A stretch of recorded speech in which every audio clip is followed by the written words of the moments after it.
What is good, YouTube fight fans? What's happening? What's happening? What's happening? You tune back into another episode. This is Payday Boxing, man. I'm finna take y'all to church here in a minute. We about to talk that shit. But before we go ahead and do that, I need to make sure everybody knows. Go ahead and like the video. Hit that like button one time. And make sure you subscribe to the channel. We a brand new boxing channel talking as YouTube boxing game. Now, let's go ahead and get into this thing here, man. Basically here to give y'all my post-fight reaction here to the Manny Pacquiao-Adrian Broner fight. And, well, the fight pretty much went exactly how I thought it was going to go. Manny Pacquiao was going to be very, very active. And then Adrian Broner, as per usual, just didn't quite do enough. I was actually surprised, man, that the dude came out and actually thought that he had won the fight. After the fact, where Jim Gray came in doing the post-fight interview and said, "Bring your ass over here, bring your ass over here, bring that goddamn mic over here, man. I got something to say, goddammit." And I'm like, oh shit, here we go, man, here we go. And the dude went off saying how we won the fight and all this and that. And well, we all know he's probably the only person who thought he won the fight. So ultimately, all things said, it was a pretty good event. You know, I definitely enjoyed the I enjoyed it. I enjoyed it. The fight pretty much, like I said, the fight was just how it was, man. It pretty much went how everybody expected it to go. Adrian Broner was actually doing some interesting things as far as he wasn't always consistent with it, but you saw Adrian Broner, as soon as Manny Pacquiao would try to get a little combination going, Adrian Broner was coming in heavy with the hook. And it was working for him pretty early in the fight, but the problem is it started to become a little bit predictable. It started to become a little bit obvious. Manny Pacquiao figured that out too. And when it came time to switch it up and make adjustments, Adrian Broner never switched it up, never made any adjustments, and then point blank period just wasn't active enough. He just didn't do enough, which is pretty much what we thought, what we thought was going to happen coming in the fight anyway. So still got to salute the fighters for putting on going out there, putting their hearts on the line, and giving it their all for the entertainment of the fans, man. Boxing is a tough sport to be in, man, and so anytime you got two fighters that's willing to go in the ring and put it on the line, you got to salute them. But double salute to Manny Pacquiao. I mean, the man is 40 years old, and while I can't say he looked like a young Manny Pacquiao, he definitely looked really good for a 40-year-old fighter. He came in there, didn't get tired at all, threw almost 600 punches. I think I might have even predicted in a previous video he's going to throw like 700 punches or something. He came in and threw almost 600 punches. And basically it was just working. Manny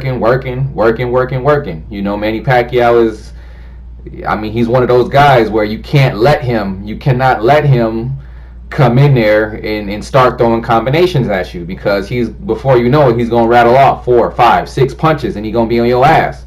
And, whether you think he's actually winning the fight or not, at that point it's going to look like he's winning the damn fight, because, again, he's going to rattle off 4, 5, 6 punches on your ass real quick. So I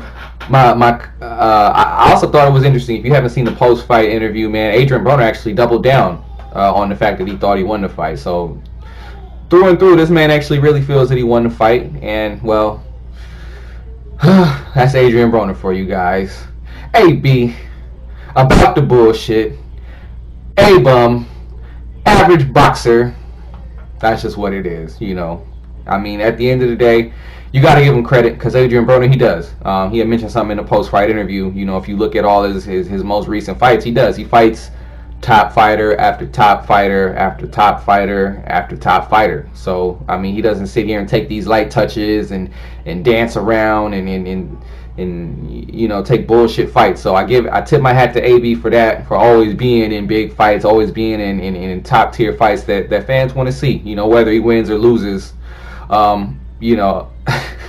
Yeah, whether he wins or loses, man, he's always in good fights here.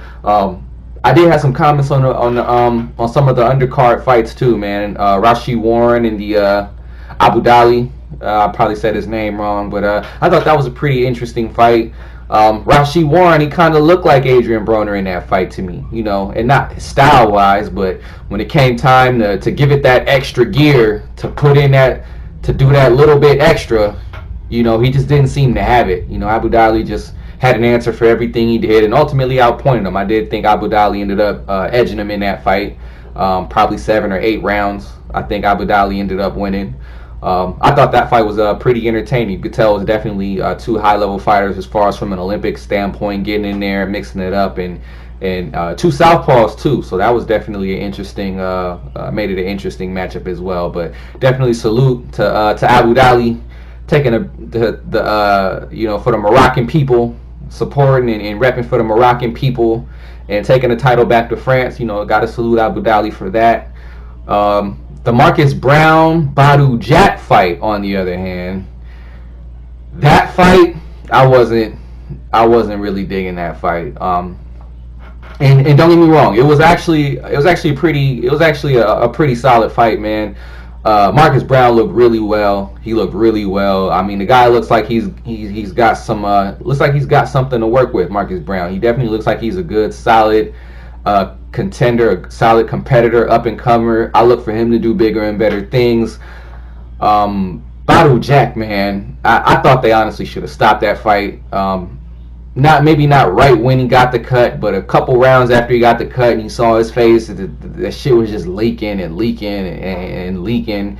He looked like a motherfucker. He looked like motherfucking Sting, right? When Sting joined the Red and Black NWO. You know, for anybody who used to watch wrestling, that old WCW, you remember when Sting joined the Red and Black NWO with Kevin Nash and him, how he had the red face paint?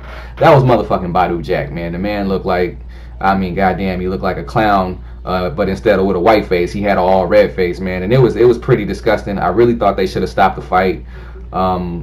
And by the end of the fight, that shit got worse, you know, because you seen him crack that man in that shit one more time, and I forget, was that the 10th round or whatever it was, and that shit split open even more, and they should have stopped that fight, man. I'm gonna keep it real with y'all too. I do not support Marcus Brown at all. You know, they had mentioned during the broadcast that the man had some domestic violence, you know, issues that had gone on in his past. So, of course, like I mentioned, I went to the movie theater to watch it with the missus.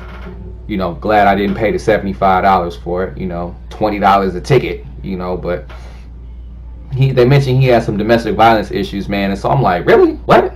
Because at first, you know, I was actually going for Marcus Brown because, of course, he's the American fighter. You know, I pull for the American fighter. You know, that's just how I roll.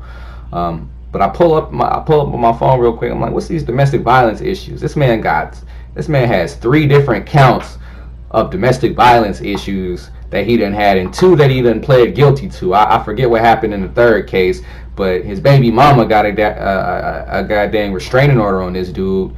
This motherfucker kicking down doors, busting windows on bras, and ain't nothing I can rock with. Especially you, a big old light heavyweight contender, a light heavyweight champion, whatever he is. I know he got the silver belt, and I don't know what that other belt he was carrying. I don't know if that's the WBA regular or what that was, but yeah, man, I can't rock with the domestic violence, man. I just don't support that type shit, man. So that's kind of where I stand on Marcus Brown. Great fighter, but you know, for all intents and purposes, I probably will not be supporting the man on this channel because again, that's just some shit that I just don't rock with. But anyway, that was my take on the whole fight, man. Adrian Broner clearly lost the fight. What was it? 9 rounds to 3, something like that. Adrian Broner clearly lost the fight. Looking forward to see what these guys do next. I would love to see Manny Pacquiao go ahead and take that challenge and get in there with Errol Spence. I would love to see that fight. That would be something that I would absolutely love to see, but who knows? You never know what's going to happen with Manny Pacquiao. He could do whatever he wants to do. He is the lottery ticket at 147 at the 147-pound division, so he could pretty much do whatever he wants to do. So definitely salute to Manny Pacquiao, Adrian Broner, the fighters putting it all on the line.